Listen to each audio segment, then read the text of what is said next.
Hey there, it's Phoenix Amore. So explaining to people, now that he's not there, this is why you keep some stuff secret, because you never know how, whatever people are. That Fort Jackson, because some people will totally miss it. They're like, whoa, what does that mean? Fort Jackson is actually where my oldest went to his boot camp. Just to explain that to people. So naturally, like I said to people before, as I could tell, I'm like, they already know who I am, clearly, because when we tried to get back on base, it was like, okay, yeah, he's waiting for you here. So the thing is, he didn't already know, but I already knew that people wanted to kind of see, well, how is he going to perform when he gets in there? That was the whole thing with him meeting the officers in San Antonio and all that. How's he going to do?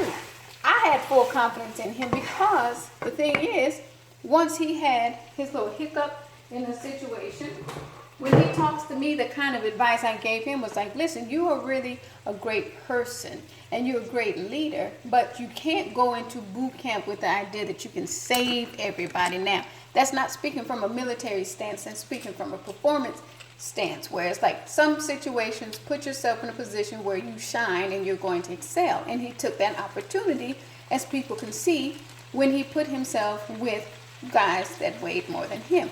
He knew he could run this course easy. I could look really good if I run with the guys that are my weight, right? Because they put him in weight categories. But he, because he's like, I can do that easy, he put himself with the bigger guys. That's a mind thing. I want to break something down to people real quick. Because you have silly people who think every shorter guy has what they call Napoleon complex. That's not the truth. What he was aware of is his full potential. So that's the difference between people that like to always put a comedic negative spin on stuff as to anything. He knew his full potential. My full potential is putting myself with these guys that weigh 30, 40, 50 pounds more than me. I can still run that course with them and still hang with them. And then he did it. So these are the things where I talk about how to word certain things and where his mindset is in that regard. That's what you call the healthy ego.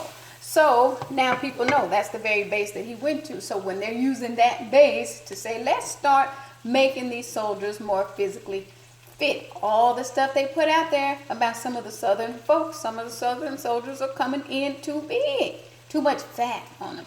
Don't say too big because they get sensitive, too much fat on them, which means at the end of the day, your condition is a little shaky. So the thing now that people are awareness of is using the NBA as an example, this whole vegetarian kick. What they learned the hard way is it doesn't work for everybody. Some people, and they use religion and spirituality, right, and say you shouldn't eat meat, you shouldn't eat that. Now, we don't do pork. That is one thing that I cut out of our diet a long time ago. We don't do a lot of pork at all.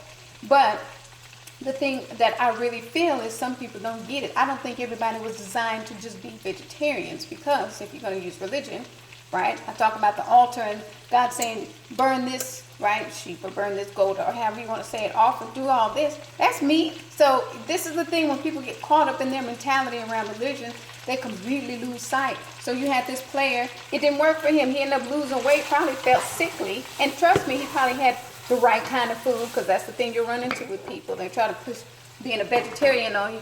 Well, you didn't cook it right, and I bet you this and that. Leave it alone, okay? Because I'm sure this guy with all this money had a chef help him, and it still didn't work. And he probably felt weak. So military now calling out the South like they did in Good For You, because it's the truth. A lot of fried foods, a lot of heavy foods, and they get in there and they're not healthy, right? And they think they're so strong and all that, and they're not that healthy. So this is why, folks, again, let me stress to you, why they're saying some of these southern dudes and women coming in here are not as fit as they need to be. It's the truth. Get over yourself. So the injury thing that I spoke of with the shoulder and all that, one thing that he and I speak of often is understanding some parts of your body are weaker because you've had injury there.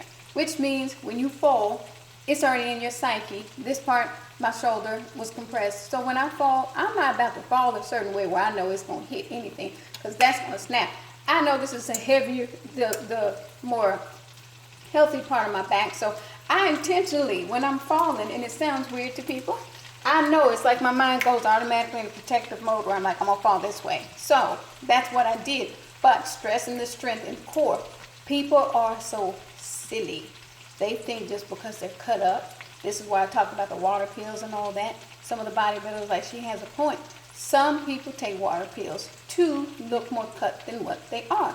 For me, I like looking quote unquote feminine. I'm 40 years old, I've had 5 kids. But the one thing people always trip out on, your core is still very strong even though you've had 5 kids. That's because of the exercise. Some of it's natural, but it's also because I stay fit in that regard. So stressing the people, core being the key thing for everything. Core is not just here, core is here. With that said, I show people, again, for those that were sadly mistaken that this was supposed to be, oh, this woman going through this weight loss journey. Y'all were sadly mistaken. I have always been athletic and into running and stuff. It was just me after taking a hiatus from it for a little bit, getting back into it. So you guys saw my back before, right? When I had on the gray pants and I showed you where some of my weight had begun to develop, it's gone now. But that's, again, going back into my natural mode where I'm working out and doing what I need to do. So hopefully that explains it to people. Again, stressing to folks. The guy that pulled his hamstring was used to running 3 and 4 miles. Military guy. When it came time to have to sprint, he pulled it. That's something that the military needs to look into. Do you need to have some of the soldiers doing more sprints, right? Probably yes. Take care.